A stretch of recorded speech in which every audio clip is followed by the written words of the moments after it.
Alright, it's a wonderful day.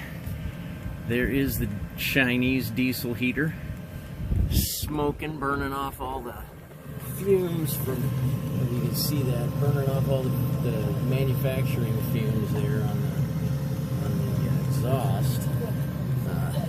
Anyway, once my 90 comes in here, I'm gonna put a 90 degree, I've got a 90 degree stainless on order, and I'm gonna just run a straight piece of exhaust from here to here. It's not gonna bend way out like this does.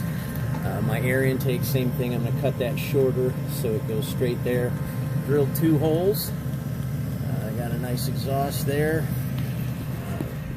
I'm thinking about bringing the vent. Got a little space there. I can take the vent down along this bulkhead here on the inside, on the other side of it, behind this dresser. So there's a space right in here that the vent would fit, and then coming out with it, drilling a hole in the fiberglass in the side of the settee here, maybe running it all the way up here to the front. But boy, that's like 8 or 9 feet. I'd need probably 12 or 15 feet of hose to go that distance, because I'd need about 3 feet to go from where the heater is down, 3.5 feet, and then another 8 or 9 feet to get all the way over to here and put the vent right down in this corner, blowing in this direction so that it pushes the heat up towards the V-berth. Although my plan is that we're not going to use the V-berth to sleep in anymore. We're gonna make this whole area right here a bed. You can't really see because I can't get wide enough. But you can see my Kestrel says it's 45.2 degrees in here, and it's been steadily climbing. There you go, 45.3. Here's my carbon monoxide detector, showing 0 parts per million. We've been running for about 10 or 12 minutes now, and like I said, that exhaust is just smoking. It's burning off. It's been at high though. I mean, I've set the temperature to 68, I think. 60, yeah, I had it set to 68. So I'm testing the theory that once it gets up to temperature in here, 68 degrees in here, it's going to automatically slow down to its slowest and lowest setting. But I'm just running currently off of a 100 amp hour lithium phosphate battery, lightweight. Okay, we're 45.7. The boat is an absolute disaster. I've had the battery bay open so I can charge my 200 amp hour lithium house battery. You can see my 2,000 watt inverter there next to it, because at one point I'd left my accessory on and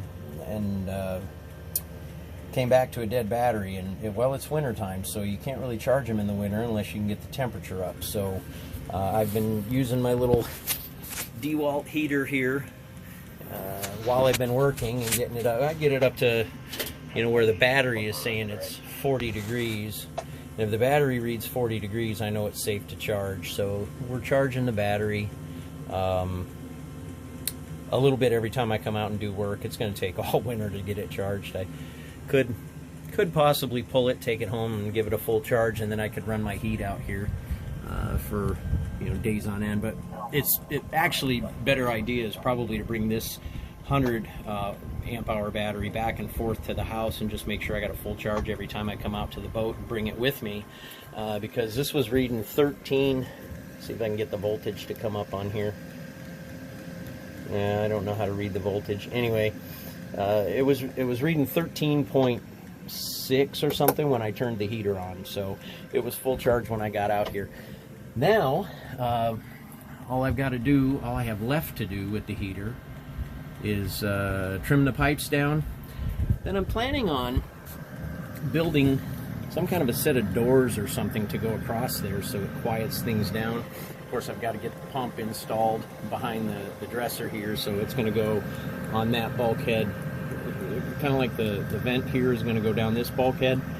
That heater, or that fuel pump, is going to bolt to the bulkhead inside, so it's hidden. My tank currently is down here. I haven't decided if I'm going to continue using the thin tank and just bolt it to that fiberglass there. That's just where I store my magma grill. Or if I'm going to find a different place to put the magma and just get a 5-gallon diesel can to put down there. The diesel can would be easier because I could put not a diesel can, but a boat fuel tank. Because then I could just use the quick disconnect, take the whole tank out with me when I need to fill it instead of having something that's permanently attached here. I don't know. Haven't decided yet, but for now, I have tons of heat. I mean, it is boiling. This thing is just baking me right now. So temperature's coming up quick, 47 degrees. I bet it's hotter than that. It just, I don't know. Maybe it is, maybe it isn't. But again, once it gets up to 68, it should drop down and regulate itself to a slower flow.